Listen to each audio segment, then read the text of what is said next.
Lamentavelmente, durante a pandemia, nós cai atrás com manter nos infraestrutura façada de Aruba. 2 anos seguidos, nós não temos de begroting, por exemplo, asfalto.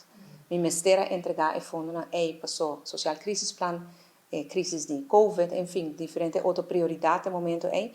Mas aqui, se tudo custa bom, poder de Deus, outras semanas se trata de presupuesto 2023 de DOE do Parlamento, e tem fundo, não grande, mas tem fundo, sim, para volver com o trabalho de carretera. Né? DOE está trabalhando plan também, um plano integral, para nós manter e direito tudo o que está quebrado agora aqui na carretera e na infraestrutura, e vai tomar hobby, placa e hobby tempo.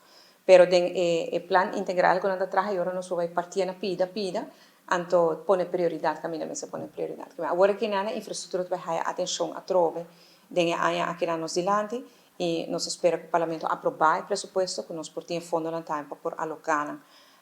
Deve ter presupuesto à parte para assinar e trabalho que tem que fazer por cada caminho pouco mais acelerado comparado com o resto do governo. E pensar o presupuesto agora tratar separar que são do governo. Pero verdade é tem hobby atenção, danke Deus nessa que nós tem ata também, que tem parte de responsabilidade na carguela também. A mim assim, me estou preocupando não somente pelo que vou trazer para diante, que lugar na qual vai atrás. Para mim é manutenção, para a limpeza também é bem importante. E agora me papo de limpeza e agora para dar com o Selimar e DNM também tem e CT inspector. E não tem base do leite cabeça de dia aqui, para de hotel, nossa mira com hasta comerciante, nada com saca na sushi, põe na riba strip que viene na cana. Sempre lamentar profundamente, para sobre para comerciante, não sempre tem ruta, verdade, uma porta de acordo ou não aqui com o manejo de Ministério Ursula Ares, pero é outro motivo para sushi Aruba.